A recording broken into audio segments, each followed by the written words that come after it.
Tyler? Kayla's here. Hi, I know. You were tricking us there coming in as Kayla. No, all good. Aha. All right. Well, thank you for joining us. We really appreciate it. Headed back to your home state of California. Talk a little bit about just the opportunity to go back out west. Sorry, I was trying to get that light out of there, but it's right in the way. There you go. Well, yeah, it's been a while since I've been like really close to home. I mean, it's every time I go back out there, it's crazy how much Northern California seems to change from what I remember it when I was younger. So it's always just kind of like it's kind of in awe, or like, maybe sad that something you grew up going to is closed, or when something gets moved or changed is the area just changes. I mean, just in the 7 years I've been living in, like Charlotte area, Mooresville, it's crazy how much the area's changed here. So I can only imagine what could have changed since I've been gone the last time. But I'm excited to get back out there. I was looking at the weather. It's gonna be like 100 degrees or something, which sounds really bad if you live in North Carolina, but I always seem to remember that like 100 degrees in California for some reason feels like 85 degrees here in Charlotte in the summer. So I'll be looking forward to Myatt's messing with everybody. Looking forward to getting back out there and seeing the West Coast again. All right. Well, we'll go to questions now for Tyler. If you have one, please raise your hand, and we'll get to as many as we can. And if you need permission to record, go ahead and let us know that as well. So to kick us off, we're going to go to Bob Pockris. Go ahead, Bob. Yeah, Tyler, with no race there last year, the previous race using the high downforce, just how different do you think this race is going to be? What races have you been watching to try to kind of predict how things will go? It's really hard to go back and put a lot of, I guess, faith in past races, because the tires have continued to change quite a lot from the last time they raced there. And of course, one big factor in that as well is they weren't running the layout that they are right now, or when we go back Sunday. That layout has only been ran with the high downforce package. So I mean, there's some things to take away from it. The fall off is going to probably be more, obviously, with less downforce. But I mean, it's still a road course, still Sonoma, so it's one that you can kind of prep for without having to go through and dive through a lot of, like, I guess, race footage. It's still a road course in the fact that the way you set up to make passes, how you want to make lap time, and some of those visual markers and everything you can kind of gather through, manufacturer simulator or iRacing. So I haven't really been banking too hard on like past race footage to necessarily prep myself for this race. Just trying to prep and be better, more prepared for just road racing in general. And Sonoma just happens to be the one that we've been focusing on here the last couple of weeks since we left COTA. That's one we've been focusing on to get ready for. And since you're kind of borderline on points, do you guys have to use, the strategy to get stage points and then potentially have to work your way through, or will you still kind of let things maybe dictate depending on how your car is and what others are doing? Yeah, I mean, yeah, you said it there. I mean, there's a lot of factors that will play into that. We're going to start 10th, but if we're as good as I'd say we're hoping that we are, and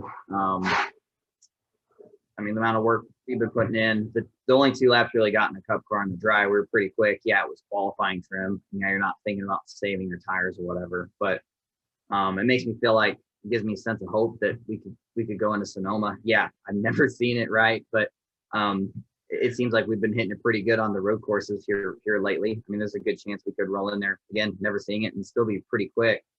So it's just going to kind of depend on how the race plays out. If we feel like we have a shot at winning, I know we're not going to get caught up on those stage points. We're going to do what it takes to give ourselves a shot to win. But yeah, there's so many factors that play into that. So we'll just have to see what happens. But we show up to continue to win races. Obviously, only so many people really have a true shot at that every single weekend when they get there. But we're hopeful, and we've been working really hard towards getting closer to that. And I'm excited to see if we're able to go for it when we get to Sonoma. Okay, our next question will come from Woody Kane. Go ahead, Woody. Hey, Tyler, appreciate your time. Wanted to look ahead a week to the All-Star race. You'll be in the Open. Just tell me about the concept of racing these short bursts to try and make your way in. You only have to win a stage in the Open to make the All-Star itself, and just it being at Texas after being at Charlotte forever. Yeah, having to travel for the All-Star race is definitely a little bit different. I mean, we drove to Bristol to do it, but yeah, it is kind of funny to think that the aero package we have on the super speedways with the tapered space and everything is basically what we're going to have at Texas. So I hope we don't have that kind of a chaotic race. Track's a little bit shorter. 1 and 2 is definitely a lot more challenging. It's not an easy wide open. Even in a cup car with a little bit more power, I don't expect it to be easy wide open, but a couple horsepower knocked out of it. I really don't know how it's going to go. I mean, yeah, it's not a points paying race, so I've tried to not really think about it too much right now because we had Sonoma, Coda 600 here the last couple of weeks. But obviously it's around the corner. But being that it's we don't have that much horsepower, I know that preparation wise and how a race is going to kind of go is going to really be dictated by, do we bring the right body build? Do we got the right aero balance to race well with that little bit less horsepower in an open field, if you will. So it's kind of a guessing game, and I leave it up to my guys to do the best job of their ability to bring a car that we hope is going to be done in a mile and a half. Obviously, the Coke 600 and the last couple mile and a halves, we've had good speed. But what's that going to mean when they, with, I don't know if it's 50 less horsepower, whatever it is. What does that mean for us? So we'll see when we get there. Thank you. Okay, our next question is going to come from Claire B. Lang. Go ahead, Claire. Thank you. For the fans who will probably never get a chance, I mean, some of them maybe will get a pace car ride in their life or virtually maybe feel it, but can you talk about setting up a pass at Sonoma and having ridden in pace cars at all of the tracks? When you go to a road course and you take a pace car ride at full speed, it blows your mind that drivers can even do this, right? So talk about setting up a pass and the feel of racing a track like Sonoma. I can't tell you anything, Claire. I've never seen it. I don't know. I've ran it plenty on sim, on race, iRacing and whatnot. They're a good bit with some friends, but I was telling somebody this the other day. If you drop me off at, I don't even know what airport we fly into or they fly into out there, but if you drop me off, whatever FBO it is that Victory Air flies into and said, go to the racetrack without a GPS, I'd be in trouble. I wouldn't know where I'm going. So I don't really know. I mean, it's still a road course though, like the technique and how you kind of set up to pass somebody. It's not, you don't complete a pass in one corner. Mile and a half racing's kind of getting that way now with the less horsepower in these cars right now in the mile and a half. So it's kind of a chess match. You kind of try to, poke your nose in there a little bit, maybe get the guy thinking about having to, oh, is he gonna drive in here and wreck me? And okay, well, he didn't. Now the guy misses the apex. Now maybe you have an opportunity to pass him down the next straightaway. It's kind of a chess match. A lot of these road courses are with the elevation gain and loss. That just amplifies the amount of like give and take, and just it's just all about carrying momentum. And you got to have a trade-off somewhere if you're trying to gain an advantage and gain momentum in another part of the racetrack. So the passes take a while to set up, and I'm excited for how fun it's going to be to either try and attack and pass, and how many options as a driver you'll have to defend creatively. Obviously, with a stock car, you can just lay the nose to somebody and kind of move them out of the way. But again, a lot of these road courses, you can shove someone out of the groove, but you still probably have the preferred lane for the next corner or the next entry or exit. So it makes for exciting racing, and it'll be definitely challenging for me and the other drivers obviously as well. They haven't ran this aero package at Sonoma on this layout, so I'm excited for that challenge. Tyler, what do you not know? You talk to other drivers, you look at video, you are on sim, right? What do you not know that you're most interested in finding out, because you're not going to jump in the car and race? It's just the understanding of what the tire fall off feels like, and what options I'm going to have in front of me to kind of manage that better. The mile and a half racetracks, short tracks, the ovals, Even Coda, like in the Xfinity race a little bit, like you kind of know, you kind of understand, okay, this is how I can manage my tire fall off better. But I haven't had a lot of experience with it or good experiences with it. You know, years ago running the trucks and Xfinity series at the road courses, like the heavy wearing ones like Road America wasn't necessarily the best for me, but my understanding and where I'm at now is a lot different than where it was a couple years ago. And when we ran that Xfinity race at Coda, I really enjoyed how the pace kind of falls away and it becomes very easy for drivers to make a mistake, overcharge entry, and either wheel hop, lock up a left front tire, miss an apex, and then you have an easy pass. So I think it'll play into my favor, but I don't know. Obviously, I've never ran Sonoma. So is it somewhere between winging it and calculated guess and knowledge? I mean, you kind of hit it. I mean, it's, you know, those that have ran there a lot, like the veterans in our sport that have ran there for many, many years, like, you know, Kevin Harvick, Kurt Busch, Hamlin, Truex. Yeah, the tires change, but they understand how the characteristics of the track are, and they probably have an understanding, okay, I got to give up this lap after lap after lap to be able to sustain well over a long run.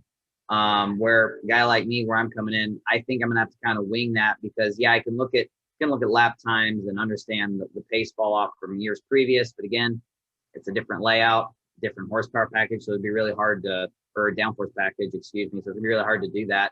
So I'm gonna have to kind of wing it at the beginning of the race, and hopefully my level of wing it is good enough to, you know, get me at a good enough starting point to be able to improve it throughout the course of the race and get even better by the end. Thank you, man. Good luck. Okay. Yeah, thanks, Bear. All right, our next question will come from Chris. Go ahead, Chris. Thank you. Thanks, Tyler, for joining us today. You've been earning a lot of stage points and avoiding major setbacks to get into playoff contention over the last few months. But from your perspective, what needs to be done further to elevate from that 7th to 10th place range you've been finishing into entering the top 5? Is there a certain area that you and the 18 are zeroing in on, or is it just needing to have 1 or 2 things in the race break away more often? There's a couple areas. Probably the biggest one that has been probably the most noticeable here the last 2 or 3 weeks is just, you know, I got to continue to get better at pit road. Charlotte was a very challenging one for us. Just had a hard time really running anywhere near the lights. But with the nature of that race and the amount of lack of comfort that I had running really, really close to the maximum speed limit allowed, like Kyle Larson could all night. He was really, his rolling times were really good.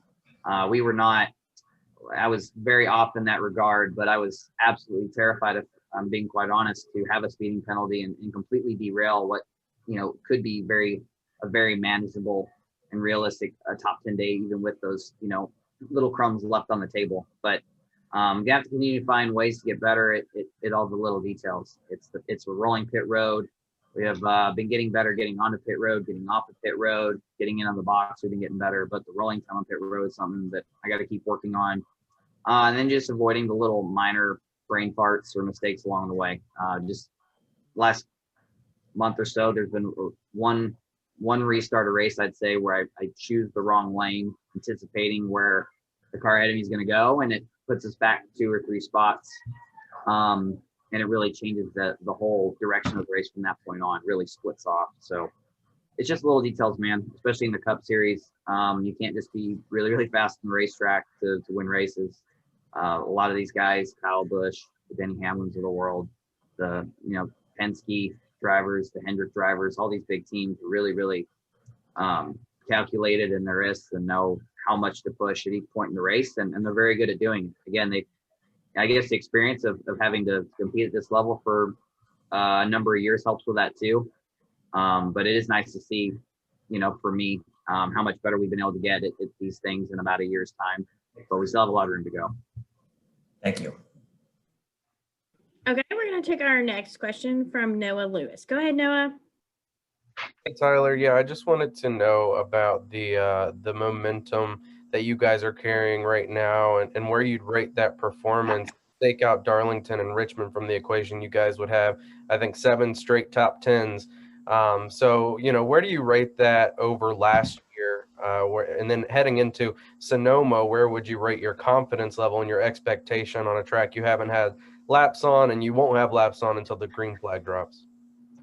Yeah, I know it's it's crazy to hear that, potentially that number of top 10 straight is really crazy considering how the year started. And it's even crazier to hear that, the two that we don't break through and get those great runs are two of my better tracks that we go to throughout the year. We were really good at the start of Darlington and pretty good at the start of Richmond. We just kind of derailed ourselves really trying to take that car that we thought could have ran in the top 5, just trying to really over adjust it and fix it. So we've been getting better about managing our expectations there. But I think it's important as we go into Sonoma to manage our expectations with that as well. I'm very excited about Sonoma, but I got to again remember I've never seen this track. I've not logged a single lap around this place once in real life. But I can't help but be confident because we've been able to improve a lot at the road courses. We didn't have the good run at the second points paying race of the year, the Daytona road course race, but the Clash we were really quick. We had speed in that second points paying race of the Daytona road course. We just, I shouldn't say I made an incredibly high number of mistakes that I was just, mentioning earlier, where we'd drive up, almost get to like 12th or 13th from the back. I'd drive off the track, or I'd speed on pit road or do something really dumb and have to go to the back and do it again. And, that cost us a good finish, but expectations are high, but still there's a lot of uncertainties going into it.